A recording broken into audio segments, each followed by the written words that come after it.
Good morning, or for those of you in the UK, good afternoon. Welcome to Shop Talk. Those of you that aren't familiar with this, because we've expanded our platforms, this is where a grumpy old fat bastard from Canada gets online, gripes about things the industry does, and generally irritates people. It's what I do. However, now I'm doing it on 3 platforms. We are currently live streaming to Facebook, Periscope, and YouTube. So you're going to see the little follow button there shows up. If you're looking for me on the various platforms, that's where you'll find me. Where was I going with that? See, already, that's the problem with a live show. You screw it up all the time. So, let's talk about protecting our business model and protecting our customers, because the two are not always aligned, all right? And that's normal in any business. We like to talk that we're here for smokers, that we're protecting smokers, but sometimes that actually comes into conflict with protecting your business. And where that becomes a real issue is when you're talking to governments and you're trying to convince them that this is the way to go. But when you start to investigate, you realize it's more about protecting the model than the consumer.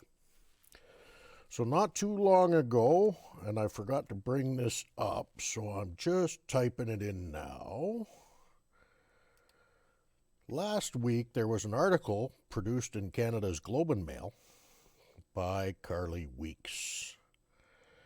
And it had to do with a little tidbit that she got ahead of time, because there's been no official announcement. So let's go over and take a look at that. And we'll clean that up. All right. So this was the article last week: Ontario to ban flavored vaping products from being sold in convenience stores. Now, there was a couple of things in there. There was discussion about this removal of flavors from stores. And they're currently thinking about nicotine, like most places are. Right down here, we've got the government also wants to limit the nicotine content of any vaping product sold by those retailers to 20 milligrams a milliliter, which is the same level the BC government proposed. Okay. We talk about the 59 milligrams a milliliter. We're going to talk about that in a second, too. Now, the reaction from the vaping industry was largely supportive. There's press releases, there's people talking about that. The group I'm involved with, we weren't, but then some of our members don't have the business model that the independent vape shop has. But let's talk about this from a smoker's perspective, because this isn't the first time that somebody has stood up and said, 20 milligrams, are you mad? So, back in 2014, when the EU was going through this whole discussion was had before. And a lot of the same arguments were made. It's important when we talk about the EU because a lot of folks will point to Britain. Specifically, they will point to England. And they will say 20 milligrams works for them. They don't have a youth uptake issue. To which my immediate response would be poppycock. All right? They don't have a youth uptake issue because they look at the entire category differently than we do.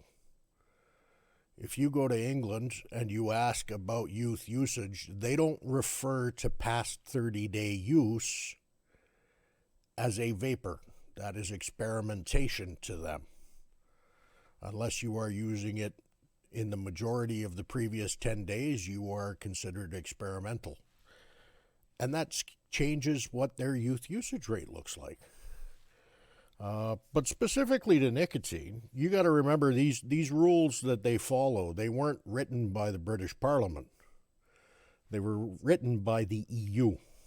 So they came out of Brussels. They didn't come out of London.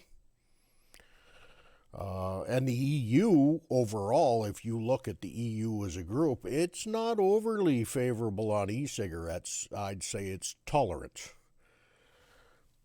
So in 2014, this document comes out. And actually, I think it was the very end of 2013, but I could be wrong. This came from the EU. And here we have an e-cigarette with a concentration of 20 milligram per milliliter delivers approximately 1 milligram of nicotine in 5 minutes, the time needed to smoke a traditional cigarette, for which the maximum allowable delivery is 1 milligram of nicotine. Okay.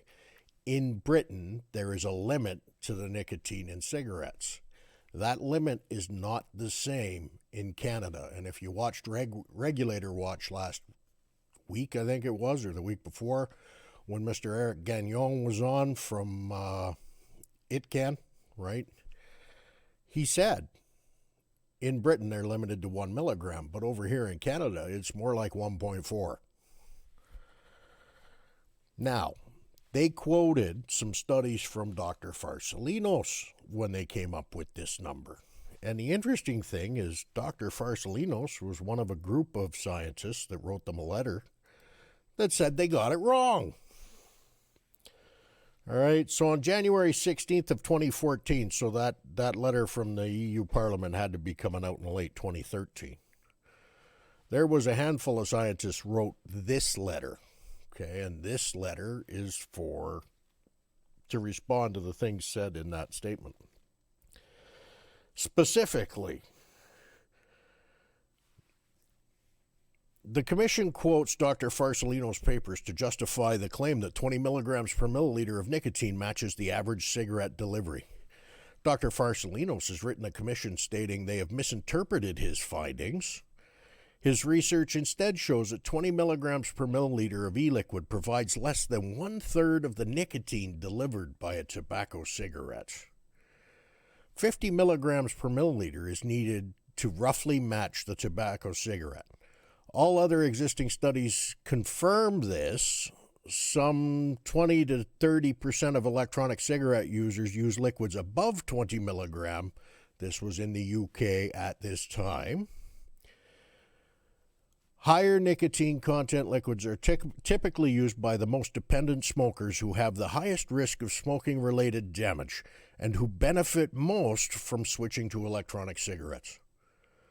Most such heavy smokers need more than 20 milligrams per milliliter to switch from smoking to vaping. That's not me saying it, folks. That was Dr. Farsalinos, and he was saying it 6 years ago. 20 milligram is going to be too low. And you might say I convert lots of people at 12 milligram, 6 milligram, 3 milligram. However, that's inside your box. And if any vape shop owner anywhere on the planet has a 100% success rate, let me know, because I'm curious. All right. The thing is your success is all based on what you see on the other side of your counter. So they come once, you sell them something. If they don't come back again, you don't think about them again. 20 milligrams, I've always said 20 milligrams is too low. All right. And then they went on to talk about nicotine toxicity, yada, yada, yada. Now, in case you're thinking, because I remember last year I had a discussion where I talked about some statistics out of Health Canada that showed 40% of those who are not legally available to purchase vaporizers actually got some from vape shops. And then somebody immediately called me to cite the data because, anybody can make shit up. We'll talk about that at the end of the show. This is the actual study Dr. Farsalinos was referring to. Okay. Nicotine absorption from electronic cigarette use, comparison between first and new generation devices. Now, if you want to actually look at that, take that title, type it into Google search. It'll be the top one on the list. And then down here, the use of 18 milligram per milliliter nicotine concentration liquid probably compromises ECs, as in electronic cigarettes, effectiveness as smoking substitutes. This study supports the need for higher levels of nicotine-containing liquids, approximately 50 milligrams per milliliter, in order to deliver nicotine more effectively and approach the nicotine delivery profile of a tobacco cigarette. All right. Now, if you go down in this, there's some graphs and some charts. And the device he was using, because we're all going to hear, well, that was 2014, the devices were shit. He was using an EVIC at 9 watts with a EVOD atomizer.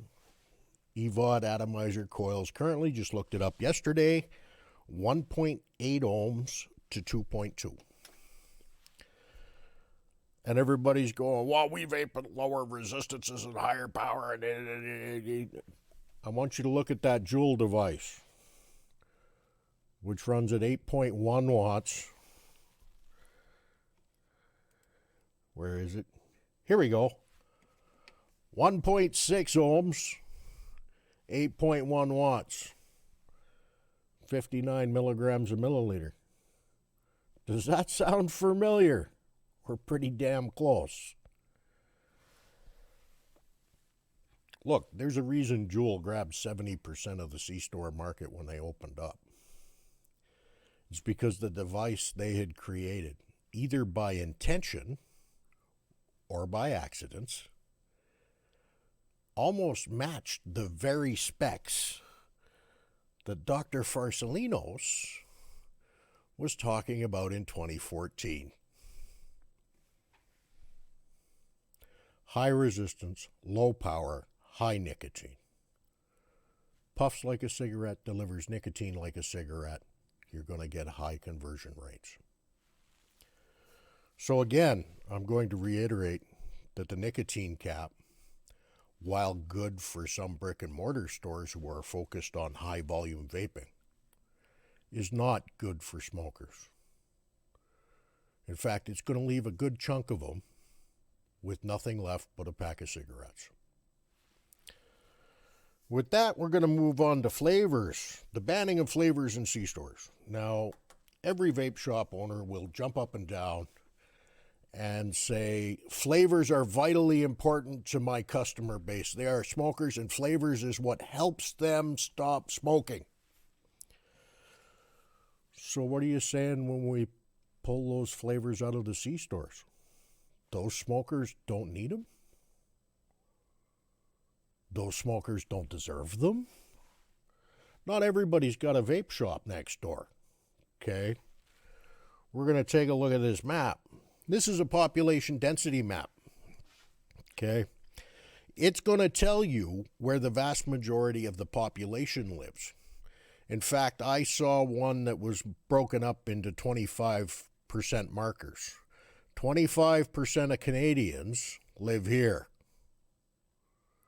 25% of Canadians live here. I'm using the wrong one.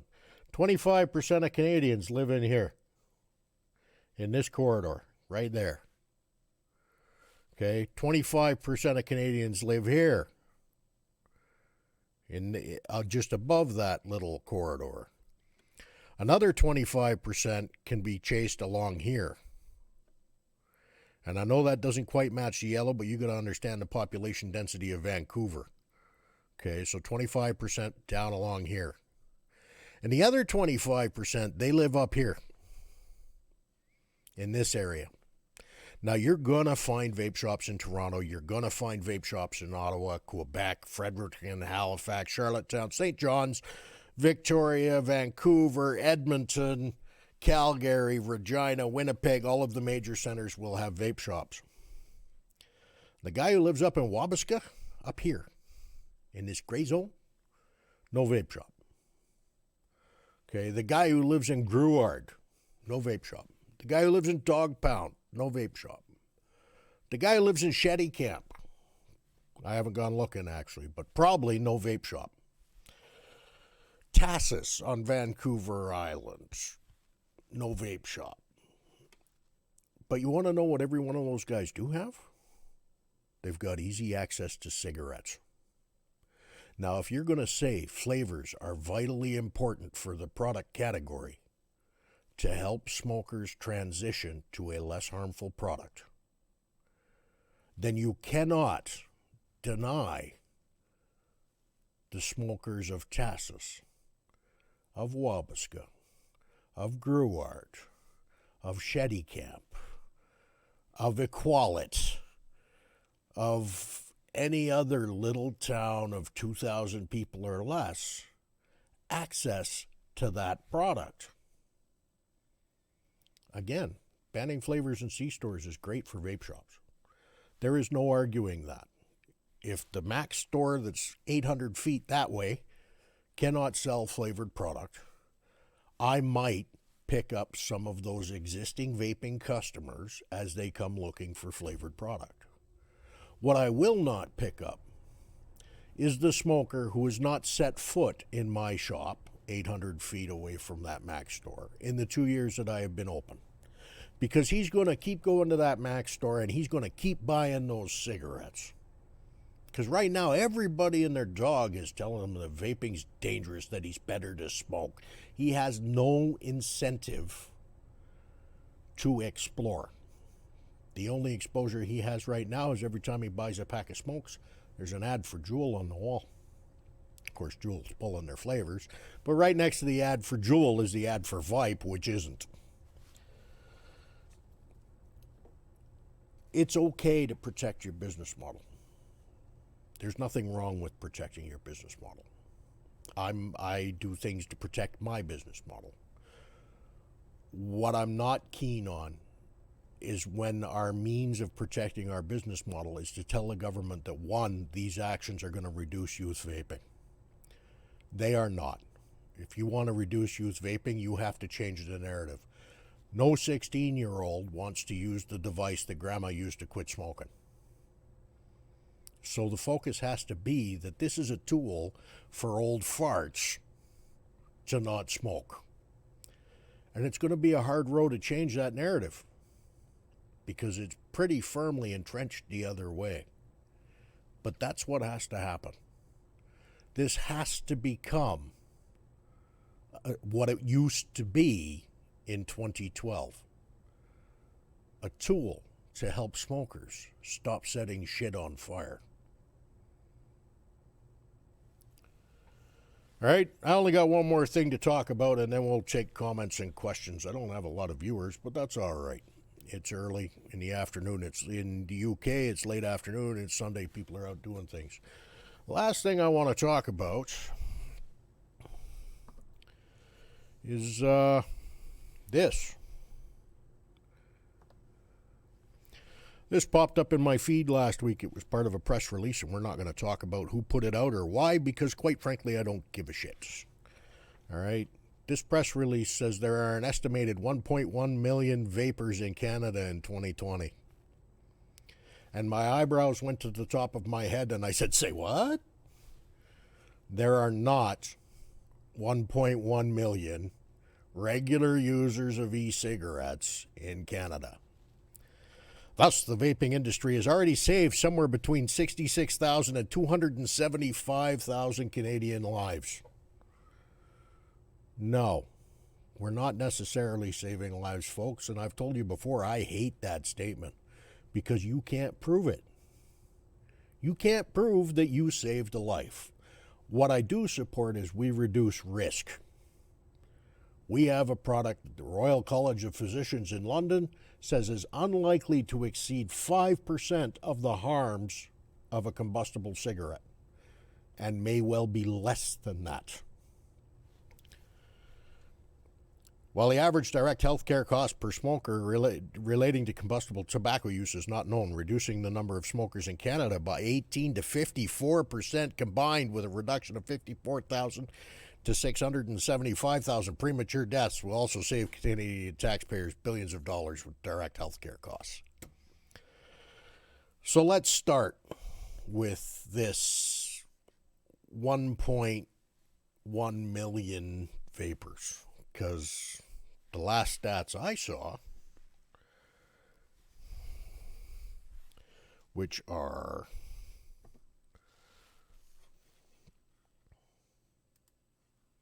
here, said that in 2017, 1% of people who had tried e-cigarettes, roughly 292,000, reported daily use. That's a vapor, okay? 7 out of the 10 last days, whatever.